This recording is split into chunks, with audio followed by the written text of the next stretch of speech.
Ayan po, ang kapatid ko nagluluto ng ulam namin. Yan. Anong niluluto mo, brother? Pakbit. Magluluto daw siya ng pakbet. May baboy at baka. Bah, may baka pa? Bagong recipe. Tama na yung baboy. Sa pakbet. Oh. Yan. Yan, nilagay na po yung baboy. Pakbit na baboy. Gigisa na niya.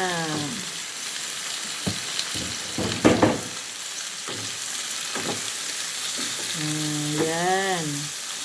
Yan po ang dinner namin.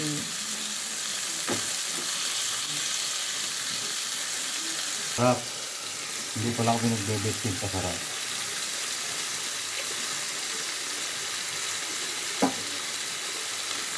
Ito si Preto.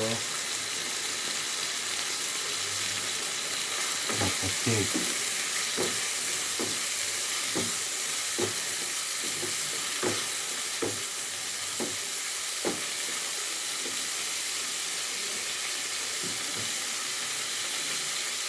Lagyan natin ng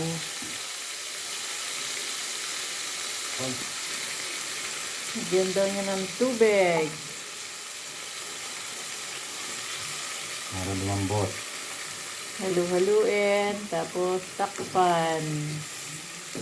After 5 minutes, okay na.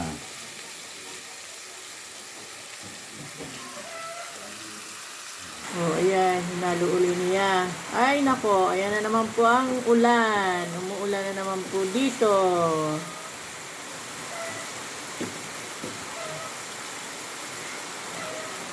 Ng 5 minutes, palo na konti, ilahok nyo na ang bagoong alamang. Wala Galing Batangas. Wala po kaming alamang, kaya bagoong isda po from Batangas po yan. Ayun na lang po ang nilagay namin sa aming pakbet. Bagong recipe. Pwede naman po bagoong isda. Tapos, ang pinaka-importante dyan, unahin nyo ang gulay, sitaw o okra. Kasi matagal maluto yan. Ihulin nyo yung talong at saka kalabasa at ang palaya. Kasi mabilis maluto yon. Kailangan una ang okra at ang palaya. Hindi pwede sabay-sabay.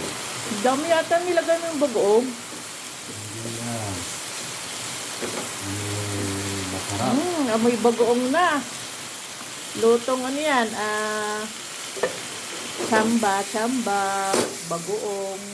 Aba, hindi na ganun-ganun pa. Para umapoy na konti. Aba, Ang takip.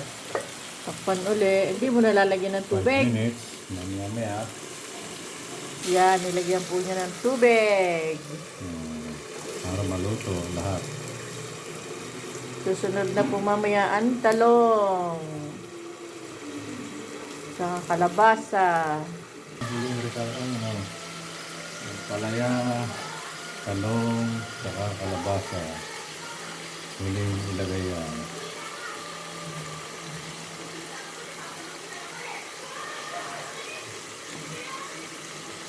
O yan, nilagay na po ang talong, kalabasa, saka ampalaya.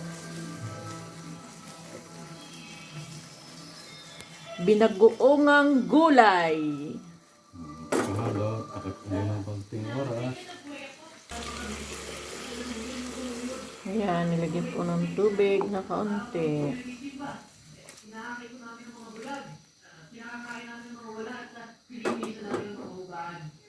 Takip. Tapan uli.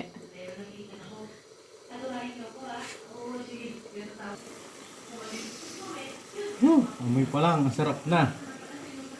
Kaunting kulang. Parang may kulang, sekreto. Malupit na ilalagay. So, yan. Tikman natin kung anong lasa.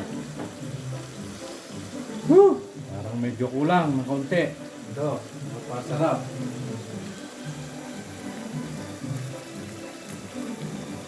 Yun. Yan na. Takpan natin uli. At siguradong masarap siya. Ayan po ang binagoong ang gulay. The best. Luto po ng brother ko. O yan, o. Wow, hindi natatapon. Salamat po for watching. God bless.